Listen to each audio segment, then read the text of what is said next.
Another weekend of the dreaded red mist. Shep, MLS, it's like a slasher flick right now. Greg, even the Easter Bunny got a red card. Well, luckily, we're not going into the book. We're going into Extra Time next.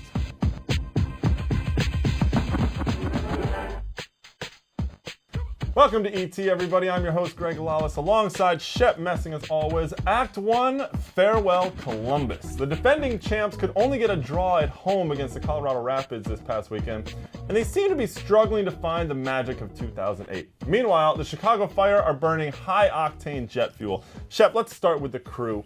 No wins in their first 5 games. They're the only team that's actually played 5 games, for that matter. But one of the most concerning things is that right now they're 13th in the league in goals against. Yeah, Greg, there's no question. You are concerned when on the defensive side of the ball you're not doing well. I think the key has been the injuries to Frankie Haydock. Chad Marshall nicked up a facial contusion now. Remember, Chad Marshall had a career year last season, not doing it again. So some concerns at the back. And Hesburn was great last year. He has not been great this year. You only have to look at the Salt Lake game. Yeah, not so good at the Salt Lake game. But you brought up Frankie Haydock. I think that's really important. I think Haydock's absence has had a huge effect on this team. You know, we talk about Barros Schelotto being the engine of this team, but Haydock's kind of the fuel, and he gives them a unique attacking option as well on the right side.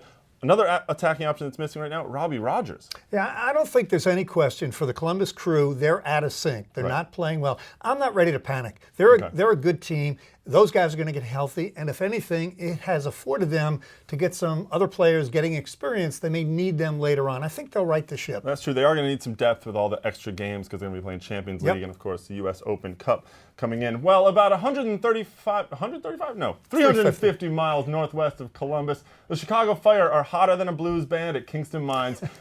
You ever been to Kingston Mines? No. Oh, it's awesome. They're still undefeated after earning a thrilling 3-3 draw against San Jose thanks to a late Chris Rolfe equalizer that, let's be honest, I mean, Joe Cannon, the goalkeeper for San Jose, he should have held on to this ball. Greg, that's the operative word because Cannon was thinking the same thing. I think initially he went to hold it, and that's a mistake for a goalkeeper. If you have to think about it, he should have parried that ball out. Still a great strike. Chris Rolfe coming off the bench. Blanco has been starting on the bench. So that's a lot of firepower that Chicago's able to bring into a game. Well, probably some justice because the penalty kick that San Jose got, maybe not the best call.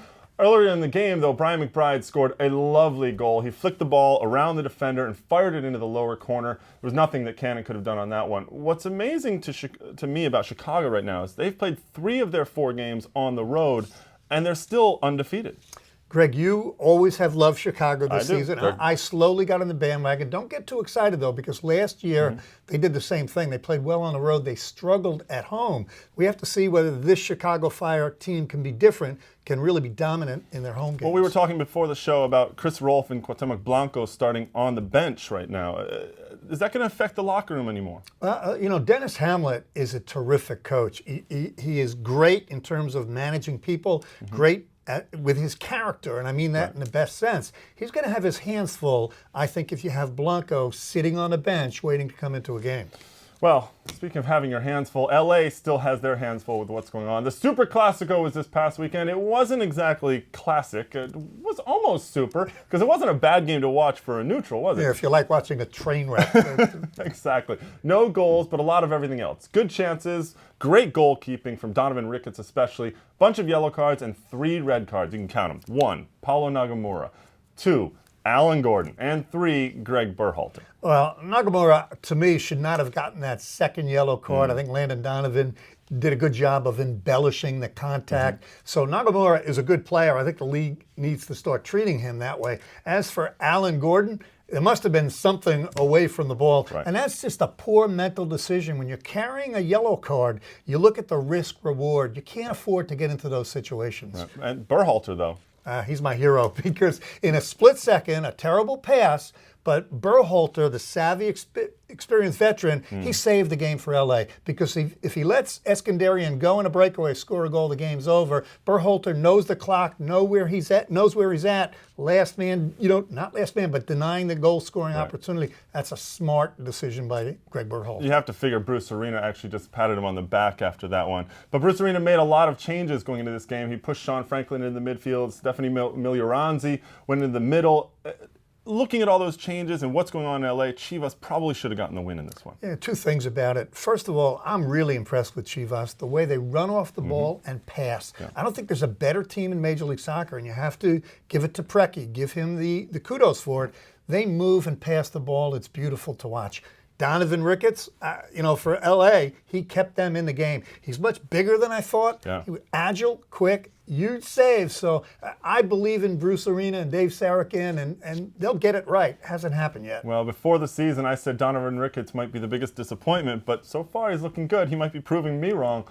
3 red cards in LA were not the only punishment handed out this weekend. There were a total of 7 dismissals. Last week, Shep, you and I talked about all the red cards. You actually said how you love them. I do. You do. Because the referees are clamping down on some of the violence that's going on. Well, the two factors, 2 reasons I love it. In our sport that we love, it's easier to defend than it is to create. So I think you have to err on the side of being a strict disciplinarian. The referee guru, Joe Matchnick, I think he was very accurate. He said this week, no mandate from the Federation, no mandate from FIFA. It's really a function of expansion in Major League Soccer. It used to be true where, hey, you know what, just play the game. We're all going to get in the playoffs. No longer so. It's been competitive out of the gate. Nobody wants to be left out. That's why I think we're seeing the cards. Well, Shep, the numbers bear it out. In his article on MLSnet.com, Steve Davis points out that there was a red card every 3.6 matches in 2008. This year, it's down to every 2.6 matches. And Greg, that's something we'll have to keep an eye on this year. Yeah, and this weekend especially. Will there be a lot of red cards again? That's all we have for you today, but tomorrow we're going to be talking to Colorado's Connor Casey, who's on top of the scoring table right now.